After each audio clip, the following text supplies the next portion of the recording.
ولی به همین کوچه چی میگفتن؟ بالا کوچه اصلش به اصطلاح خودمون اسم خاصی نداشت این کوچه رو، ولی بنبست ما به عنوان بنبست شناسا اینجا معروف بود. اینا همه منزل بود به اصطلاح، درسته همش.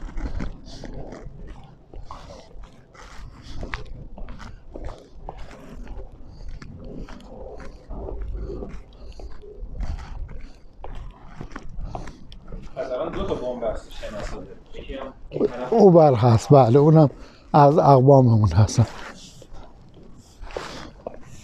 اون هنوز کاشیش هست، کاشیه کنار روزبهانه.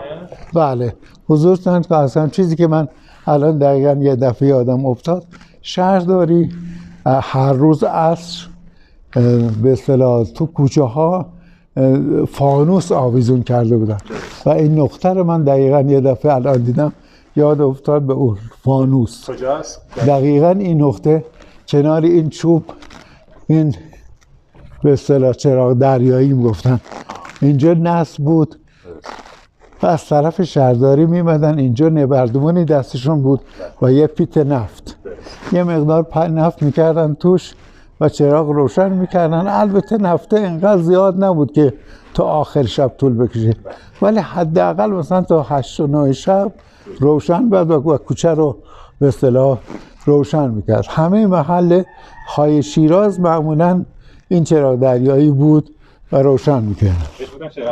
بله چراغ دریایی. علتش هم این بود که میگفتنش چراغ دریایی، این بود که در دریا خاموش نمیشد تو اون طوفان، به اصطلاح به عنوان چراغ دریایی مشهور شده بود.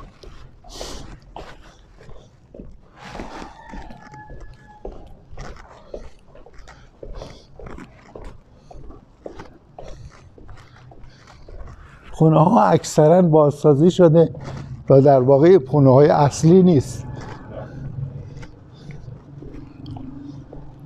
اینجا یه بازارچه بسیار کوچیکی بود و مسقف بود به اصطلاح، بله، و از اینجا میرفتن به طرف آسونه.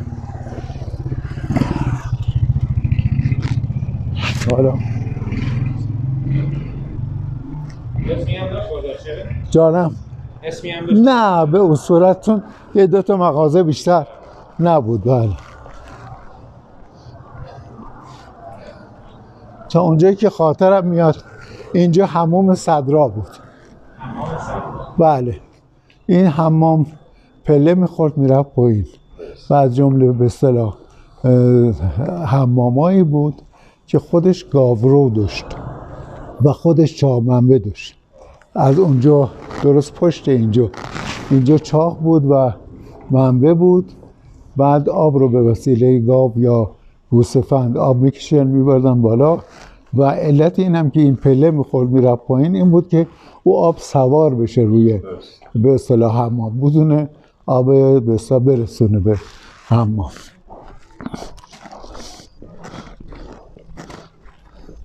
این سواری از حمام صدری جلوتره بعد از تو اونجا که یادم میاد این حمام صدرا اینجا بود تو این نقطه. صدرآباد صدری داریم؟ نه او صدرآباد چیز دیگه است. این بله این دقیقاً این نقطه، این همونجا چاق بود اینجا و گاورو بود اینجا، این قسمت گاورو بود و به اصطلاح به وسیله اسب و گاو آب میکشیدن بالا و برای حمام استفاده.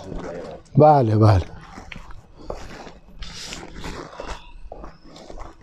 دقیقاً تا این نقطه من یادم هست که بود در واقع اون چاق منبع و این چیزا. زمین بود، یک راه بالا بود کلا. اینا چاق بسا بالا بود و گاورو بود، یه حالت شیب داشت رو پایین. آب که میمد بالا میریختن توی مخزنی، از اون مخزن ریخته میشد توی کوچه میدیدیم کلا. جانم؟ راهور توی کوچه میدیدیم. آره باشه راحت میتونید رسید ببینید توی ساختمون نبود. نه آزاد بود و میتونستید ببینید. حالا نمیدونم مدرسه اینجا بود یا مدرسه پایین تر، فکر کنم همین هست، هنوزم در اختیار آموزش پرورش باید بشه. یه مدرسه بود به نام مدرسه 15 بهمن. به حساب منم توی مدرسه تا کلاس دوم ابتدایی رو من توی مدرسه بودم. به اصطلاح آقای بسا یزدان پور که از گوینده های خوب هستن اینجا هم کلاسی ما بودن توی این مدرسه. به اصطلاح هنوزم فکر کنم در اختیار آموزش پرورششه. اینا رو به صورت وقفی مردم وقف کرده بودن برای مدرسه.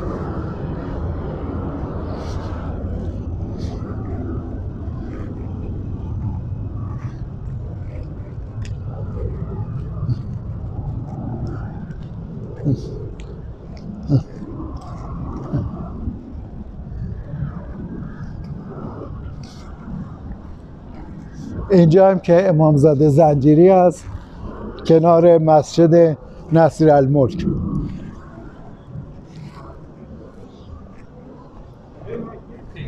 آصف و نواب هم تکه آصف داریم اینجا چیزی نام تکه آصف یا مسجد آصف نشنیدم. درست. نشنیدم ولی میدونم یه حاکمی در شیراز اومد به نام آصف الدوله. شاید مثلا به نام اون کوچه شاید احتمالاً اونجا اسم گذاری کردن به یا منزل ایشون فرض کنید اونجا بوده به عنوان آصف الدوله مشهور بود.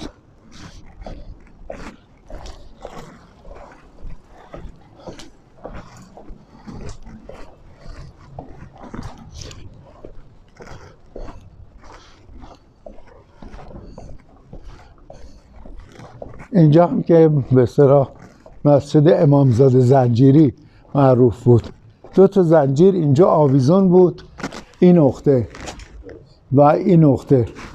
به اصطلاح هر کسی میباد اینجا برای حاجت در واقع این زنجیرها رو میگرفت و به عنوان امامزاده زنجیری مشهور شد به اصطلاح خودمون.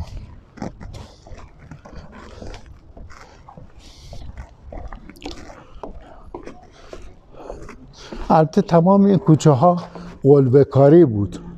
به اصطلاح قلبه کاری کرده بودن کوچه ها رو. سنگ قلبه. بله قلبه با سنگ، قلبه سنگ آورده بودن و اینا رو تمام این کوچه ها قلبه کاری بود. با سیمان نصبش کرد؟ نه خیر با ساروج بیشتر.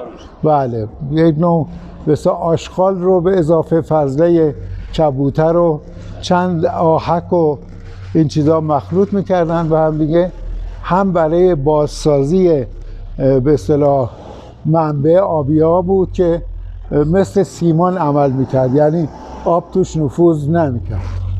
ساروج و قلبه. بله ساروج است.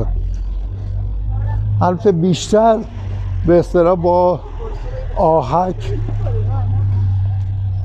بیشتر با آهک در واقع این درست میشد و گل و به این صورت که کفا قلبه کاری بوده.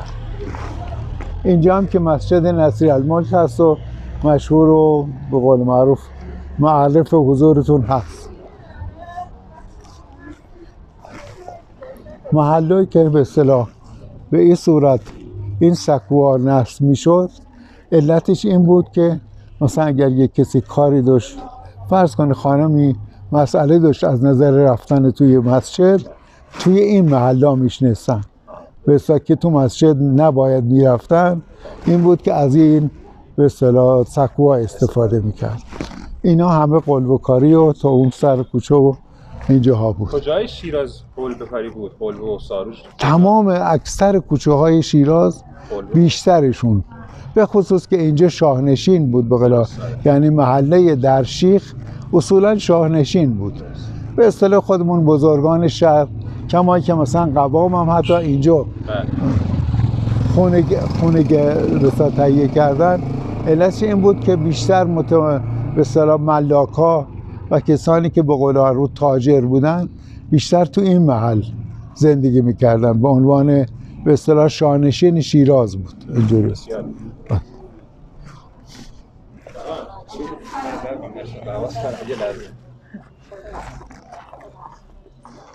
تو که دیگه نمیخواد برید ها، چون بفرم. بله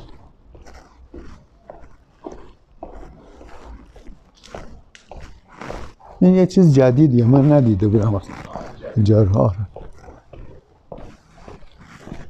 اینجا منزل آقای شجاع دستخیب بود اینجا. بله، بعد از که دانشکده ها بسته شد، به خصوص دانشکده پزشکی و دانشگاه آزاد رو، اولین کسی بودن در ایران که دانشگاه آزاد رو ایشون توی خونه شجاع دستخیب بله تأسیس کردن. تقریبا چه سالی؟ سال باید حدود 59 باشه، 59 60 باشه. بعد اینجا 3 طبقه بود. اساتید دانشگاه، چون دیگه همه دانشگاه ها بسته شده بود، اساتید دانشگاه میمدن اینجا و به اصطلاح